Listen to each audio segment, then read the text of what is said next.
Hello everyone. CGPSC मुख्य परीक्षा के लिए पेपर 7 पार्ट 1 डिस्कशन सीरीज़ का ये हमारा तीसरा वीडियो है। इस वीडियो में हम मानव अधिकार संरक्षण अधिनियम 1993 की चर्चा करने वाले हैं। भारत में यह अधिनियम 28 सितंबर 1993 को लागू किया गया। इसमें 8 अध्याय और 43 धाराएं शामिल की गई थी। शामिल की गई थी। इस अधिनियम को लागू करने का उद्देश्य क्या था? यह एक 2 नंबर का प्रश्न बन सकता है। मानव अधिकार संरक्षण अधिनियम 1993 के उद्देश्य क्या हैं? तो इसके उद्देश्य जैसे कि इसके नाम से स्पष्ट हो रहा है, पहला उद्देश्य है मानव अधिकारों का संरक्षण करना और उन्हें प्रोत्साहित करना। कोई भी व्यक्ति मानव अधिकारों का हनन न करे। कोई भी व्यक्ति, कोई भी राज्य, कोई भी देश इनका हनन न करे। यह पहला उद्देश्य है, मानव अधिकारों का संरक्षण करना और उन्हें प्रोत्साहित करना। दूसरा उद्देश्य है राष्ट्रीय मानवाधिकार आयोग और राज्य मानवाधिकार आयोग का गठन करना। ठीक है, इन मानवाधिकारों के संरक्षण के लिए जो प्राधिकृत संस्थाएं हैं, जो उनको लागू करने वाली संस्थाएं हैं, उन आयोगों का गठन करना। तीसरा है मानवाधिकारों के उल्लंघन पर उचित न्याय के लिए प्रत्येक जिले में एक न्यायालय की स्थापना करना। इन अधिकारों के उल्लंघन पर आप कहाँ क्लेम करेंगे? तो शुरुआत होती है जिले स्तर से। तो जिले में उचित न्यायालय की स्थापना करना भी इस अधिनियम का एक उद्देश्य है।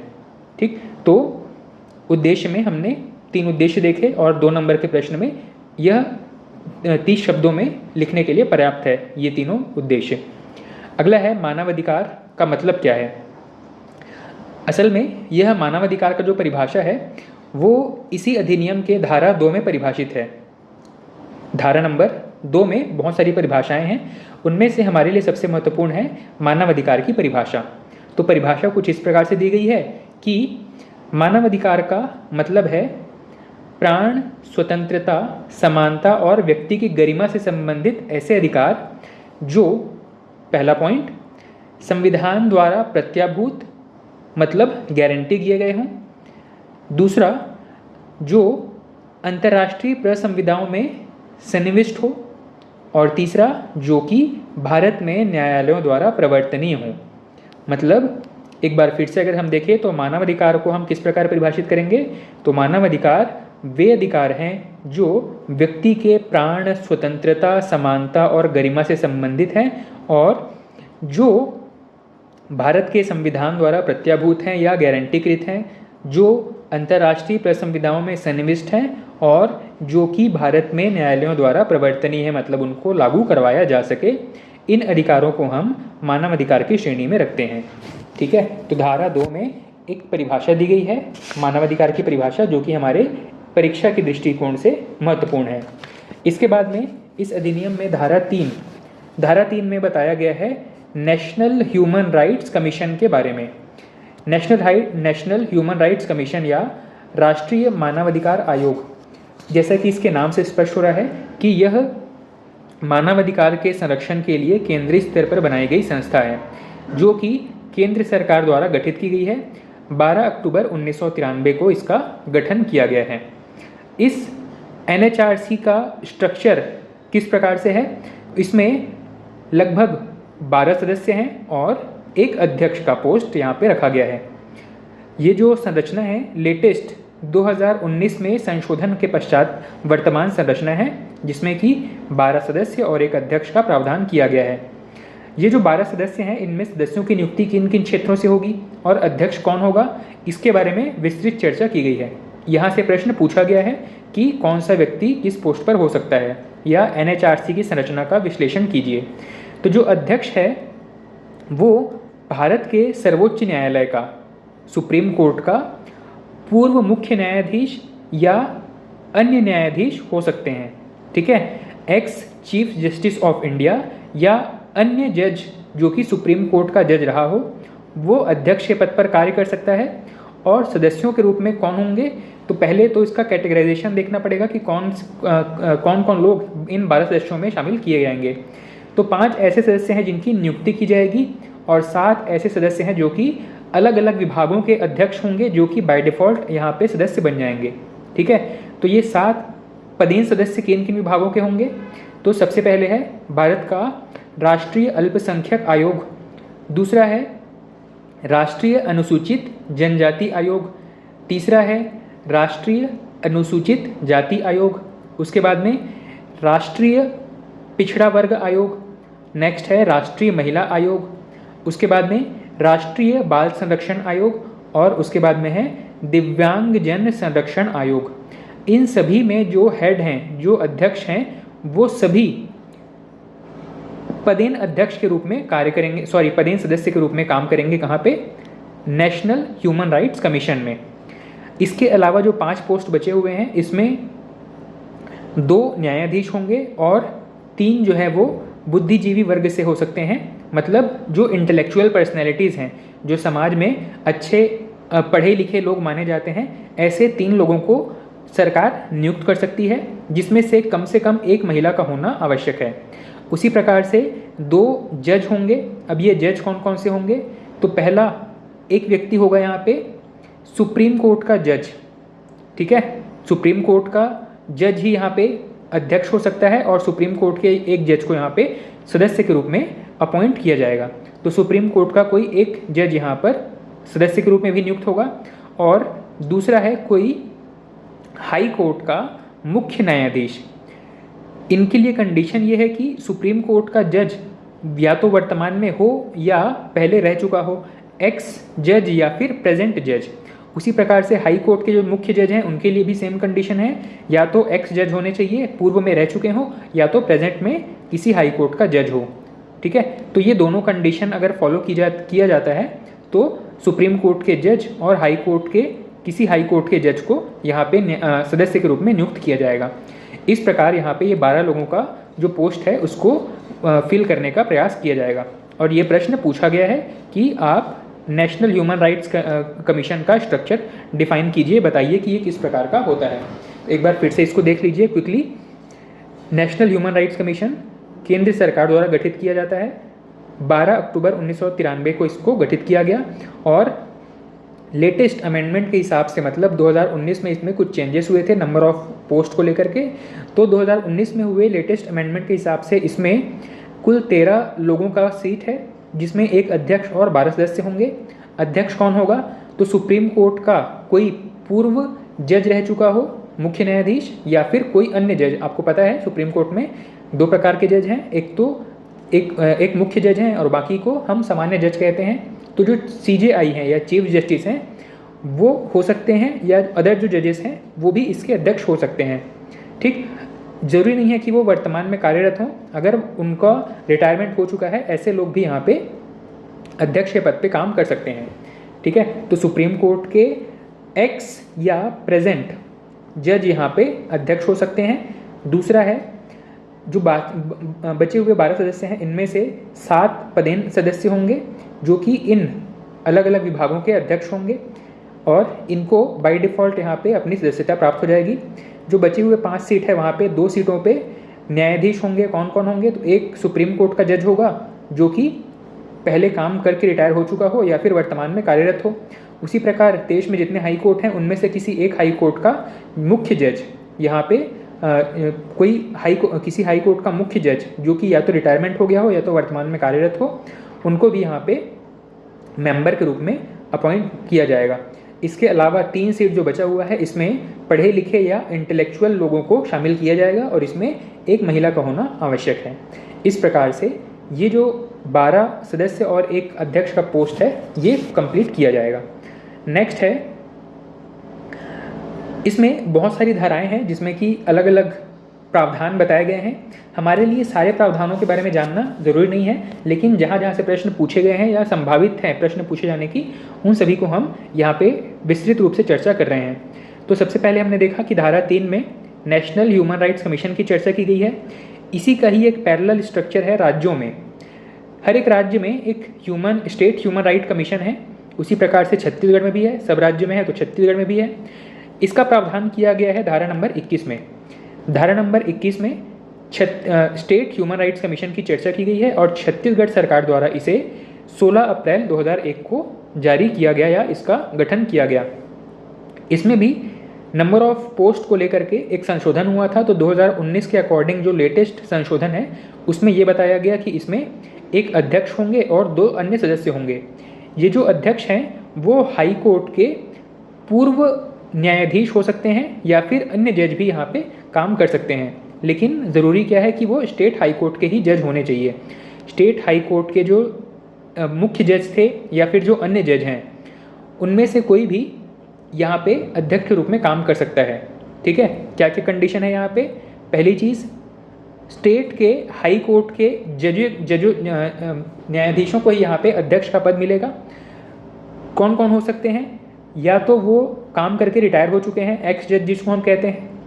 दूसरा है प्रेजेंट, वर्तमान में कार्यरत हों। तो ऐसे कोई भी कंडीशन को अगर फॉलो करते हैं वो सारे के सारे जज अध्यक्ष के लिए एलिजिबल हैं। दूसरा है सदस्य। सदस्य के रूप में एक न्यायाधीश होगा और एक पढ़ा लिखा कोई व्यक्ति जिसको बुद्धिजीवी या इंटेलेक्चुअल पर्सन कह रहे हैं। तो एक न्यायाधीश कौन होगा? जो किसी उच्च न्यायालय का न्यायाधीश हो या रहा हो। ठीक है, यहाँ पे कई सारी कंडीशन है। यहाँ पे बताया गया है कि जो किसी उच्च न्यायालय का न्यायाधीश रहा हो या वर्तमान में भी काम करता हो तो उनको भी यहाँ पे सदस्य के रूप में अपॉइंट किया जा सकता है। या कोई ऐसा व्यक्ति जो किसी राज्य में जो जिला न्यायालय है, डिस्ट्रिक्ट कोर्ट है, वहाँ पे न्यायाधीश के रूप में काम करने का उसे कम से कम 7 वर्ष का अनुभव हो, तो ऐसे व्यक्ति को भी यहाँ पे न्यायाधीश के रूप में या सदस्य के रूप में अपॉइंट किया जा सकता है। किसमें? स्टेट ह्यूमन राइट कमीशन में। ठीक है, इस पॉइंट को बड़े ध्यान से सुनिएगा। जहाँ जहाँ पे भी जजों की नियुक्ति की चर्चा हो रही है उनमें पहली कंडीशन है कि या तो वे वर्तमान में कार्यरत हैं, प्रेजेंट जज हों तो भी चलेगा, या तो वो एक्स जज हों मतलब काम करके रिटायर हैं तो भी चलेगा। जहाँ जहाँ पे मैंने अभी तक चर्चा किया सब में यही कंडीशन है, या तो प्रेजेंट जज हों या फिर एक्स जज हों। उसी प्रकार से यहाँ पे जो सदस्य की चर्चा की गई है स्टेट ह्यूमन राइट कमीशन में, यहाँ पे जो एक जज है उसके लिए भी सेम कंडीशन है कि वो राज्य के हाई कोर्ट का न्यायाधीश रह चुका है या वर्तमान में कार्यरत है, उसको सदस्य के रूप में काम करने का मौका मिलेगा। या फिर कोई ऐसा व्यक्ति भी यहाँ पे सदस्य हो सकता है जो कि जिला न्यायालय का न्यायाधीश है या रह चुका है और इस प्रकार काम करने का कम से कम उसको 7 वर्ष का अनुभव होना चाहिए। ठीक है, तो ये कंडीशंस को बड़ी बारीकी से ध्यान से समझ के याद रखेंगे। उसके अलावा जो एक बुद्धिजीवी है वो कोई भी पढ़ा लिखा इंटेलेक्चुअल पर्सन हो सकता है जिनको कम से कम ह्यूमन राइट्स की समझ हो या इनसे संबंधित कानूनों की जानकारी हो। ठीक है, और इस कानून के बारे में कहाँ चर्चा किया गया है? तो धारा नंबर 21 में। अगला है कि इनकी नियुक्ति कौन करेंगे। तो जितने अध्यक्ष या सदस्य हैं उनकी नियुक्ति केंद्र के स्तर पे राष्ट्रपति द्वारा की जाएगी और राज्य के स्तर पे राज्यपाल द्वारा की जाएगी। नेशनल ह्यूमन राइट्स कमीशन में अध्यक्ष और सदस्यों की नियुक्ति राष्ट्रपति द्वारा की जाएगी और स्टेट ह्यूमन राइट कमीशन में राज्यपाल द्वारा इनकी नियुक्ति की जाएगी। ठीक है, आपको ये भी पता है कि राष्ट्रपति या राज्यपाल अपनी मनमर्जी से तो काम करते नहीं हैं। आपने पॉलिटी में ये ज़रूर पढ़ा होगा कि राष्ट्रपति मंत्रिपरिषद के सलाह पर काम करते हैं और उसी प्रकार राज्यपाल राज्य के मंत्रिपरिषद की सलाह पर काम करते हैं। तो प्रधानमंत्री या उनकी मंत्रिपरिषद जो सलाह देगी उसी के हिसाब से राष्ट्रपति जो है वो नेशनल ह्यूमन राइट कमीशन के अध्यक्ष और सदस्यों की नियुक्ति करेंगे। उसी प्रकार से यहाँ पे राज्यपाल जो है वो मुख्यमंत्री की सलाह पर स्टेट ह्यूमन राइट कमीशन के अध्यक्ष और सदस्यों की नियुक्ति करेंगे। आपको बस एक आंसर याद रखना है कि इनकी नियुक्ति कहाँ कौन करेगा, तो केंद्र स्तर पे राष्ट्रपति और राज्य स्तर पे राज्यपाल। अगला है इनकी पदमुक्ति। पदमुक्ति का मतलब है कि इनका या तो इनको अगर हटाना है केंद्र के स्तर पे और राज्य के स्तर पे अध्यक्ष या सदस्यों को हटाना है तो कौन कौन से तरीके हैं और कौन कौन सा व्यक्ति इसमें शक्ति संपन्न है इनको हटाने के लिए। तो हटाने के तरीके देख सकते हैं। पहले सबसे पहली चीज़ है कि वो अपना स्वयं त्यागपत्र दे दें। कोई भी अध्यक्ष या सदस्य या तो सीधे अपना त्यागपत्र दे दे कोई भी कारण बता करके। दूसरी चीज़ है कि इनको कोई अन्य कारण से ये स्वयं अगर अपना त्यागपत्र नहीं दिए हैं, लेकिन ये इनका व्यवहार इस तरीके से है कि इनका अपने इन संवैधानिक न कहें, वैधानिक पदों पर बने रहना समाज के लिए ठीक नहीं है, या सरकार की छवि इससे खराब हो रही है, तो सरकार इसको सीधे हटा सकती है, ठीक है, डिसमिस कर सकती है। या तीसरी चीज़ है कि किसी विशेष प्रक्रिया द्वारा, किसी भी कानून का अगर इन्होंने उल्लंघन किया है तो एक विशेष प्रक्रिया द्वारा भी इनको हटाया जा सकता है। राज्य स्तर पर भी सेम चीज़ है, या तो ये सीधे अपना त्यागपत्र दे दें, अपनी असमर्थता जाहिर कर दें ड्यूटी करने के लिए, या तो इनको सीधे हटाया जा सकता है मंत्रिपरिषद के सलाह पर, या तीसरा है कि विशेष कंडीशन अगर हैं तो एक विशेष प्रक्रिया चलाकर इनको सुप्रीम कोर्ट या हाई कोर्ट के द्वारा हटाया जा सकता है। कौन कौन हटाएगा इसको देखते हैं। पहली चीज़, अगर वे अपना त्यागपत्र दे रहे हैं तो किसको देंगे? केंद्र स्तर पे राष्ट्रपति को और राज्य स्तर पे राज्यपाल को। दूसरी चीज़ है, अगर वो उनको सीधे हटाया जाता है मंत्रिपरिषद की सलाह पर, राष्ट्रपति या राज्यपाल केंद्र या राज्य में अध्यक्ष या सदस्यों को अगर हटाते हैं तो सीधे हटाने की शक्ति किनके पास में है? वो भी राष्ट्रपति के पास में है केंद्र में, और राज्य में राज्यपाल के पास में है। अगर इनके ऊपर कोई विशेष प्रक्रिया के द्वारा इनको हटाया गया है तो इनका फाइनल जो रिमूवल लेटर है उस पर साइन कौन करेगा? राष्ट्रपति करेगा, और यहाँ पे राज्यपाल करेगा, ठीक है। विशेष प्रक्रिया के द्वारा इनको, अगर इनके ऊपर कोई मान लीजिए कार्रवाई की गई है तो इनके अंतिम जो इनका जो टर्मिनेशन लेटर होगा उस पर साइन कौन करेगा? तो केंद्र स्तर पे राष्ट्रपति और राज्य स्तर पे राज्यपाल, ठीक है। इस तरीके से इनकी पद मुक्ति के एक ही आंसर है, केंद्र स्तर पे राष्ट्रपति इनको पद मुक्त करेगा और राज्य के स्तर पे राज्यपाल, ठीक। अब इनको हटाने के लिए भी कई सारे कह सकते हैं कि कंडीशन है, वैसे उतना हमारे लिए जानना आवश्यक नहीं है। जैसे कि यहाँ पे त्यागपत्र देंगे तो कोई आवश्यक नहीं है कि उनसे कारण पूछा जाए, वो काम करने में असमर्थता जाहिर कर देंगे और इस प्रकार से उनको उनका जो टर्मिनेशन लेटर है वो उनको दे दिया जाएगा, ठीक है। वो अपना त्यागपत्र देंगे और राष्ट्रपति उनको स्वीकृति दे देंगे, इस प्रकार वो अपना पदभार किसी दूसरे को सौंप करके पदमुक्त हो जाएंगे। सेकंड कंडीशन है जो सीधे उनको हटाने वाली कंडीशन है, तो किन किन आधारों पर इनको सीधे हटाया जा सकता है? अगर कोई व्यक्ति जो कि नेशनल ह्यूमन राइट्स कमीशन या स्टेट ह्यूमन राइट्स कमीशन का अध्यक्ष या सदस्य है, अगर उनको दिवालिया घोषित कर दिया जाता है, किसी भी कंडीशन में अगर उनको दिवालिया घोषित कर दिया जाता है तो उनको हटाने का काम कर सकती है केंद्र और राज्य दोनों, इनको सीधे हटाया जा सकता है, मतलब टर्मिनेट किया जा सकता है। अगला कंडीशन है कि अगर ये किसी दूसरे प्रोफेशन में कोई दूसरा प्रोफेशन में काम कर रहे हैं जहाँ से उनको सैलरी मिलती है, और अगर उन्होंने ये चीज़ केंद्र को या राज्य में सरकार को इन्फॉर्म नहीं किया है, तो ऐसे कंडीशन में सवैतनिक रोजगार अन्य जगहों पे करने की वजह से, इस अपराध की वजह से इनको टर्मिनेट किया जा सकता है। हालांकि वो एक ऐसा काम कर रहे हैं जहाँ पे वो सरकार से सैलरी ले रहे हैं, लेकिन इसके अलावा भी अगर वो कहीं और काम कर रहे हैं तो इस वजह से भी उनको टर्मिनेट किया जा सकता है। या अगर उनकी मानसिक स्थिति ठीक नहीं है, विकृत चित्त के हो गए हैं, ऐसी कंडीशन में भी उनको सीधे हटाया जा सकता है, ठीक है। कोई व्यक्ति है, एक्सीडेंट हो गया, मेडिकली इल हो गया, पागल हो गया, या फिर उनका काम वो अब काम करने के योग्य नहीं रह गए हैं, मानसिक रूप से विक्षिप्त हो गए हैं, ऐसी कंडीशन में राज्यपाल या राष्ट्रपति उनको सीधे टर्मिनेट कर सकते हैं, ठीक है। या अगर उनका नैतिक आचरण अपने पद पर बने रहने के विपरीत है या ठीक नहीं है, ठीक है, साबित कदाचार के वजह से इनको हटाया जा सकता है। अगला है विशेष प्रक्रिया द्वारा, केंद्र में और राज्य में दोनों ही जगहों पे विशेष प्रक्रिया का मतलब क्या है? विशेष प्रक्रिया का मतलब है कि अगर इनका कोई मिसकंडक्ट या कदाचार साबित हो गया है, कोई बुरा व्यवहार इनका प्रूफ हो गया है, ठीक है, ऐसी कंडीशन में राष्ट्रपति सुप्रीम कोर्ट को जांच का आदेश देंगे। यहाँ पे राष्ट्रपति, यहाँ पे राज्यपाल, यहाँ पे सुप्रीम कोर्ट को जांच का आदेश देंगे, यहाँ पे हाई कोर्ट को जांच का आदेश दिया जाएगा। अगर जांच में पाया जाता है कि इनका जो व्यवहार है या इन्होंने वाकई में किसी तरीके का भ्रष्टाचार किया है या किसी तरीके का मिसकंडक्ट में ये संलिप्त हैं, ऐसी स्थिति में रिपोर्ट में इनका जो मिसकंडक्ट है वो प्रूव अगर हो जाता है तो यहाँ पे राष्ट्रपति और यहाँ पे राज्यपाल इनको टर्मिनेशन लेटर या इनका पदमुक्ति का जो डॉक्यूमेंट है वो इनको थमा दिया जाएगा। इस प्रकार से ये अपने पद से मुक्त किए जा सकते हैं। ठीक, नेक्स्ट चीज़ है कि इनका कार्यकाल कितना है। तो मैंने बताया कि 2019 में कुछ संशोधन हुए थे। तो 2019 से पहले इनका कार्यकाल इस प्रकार से था,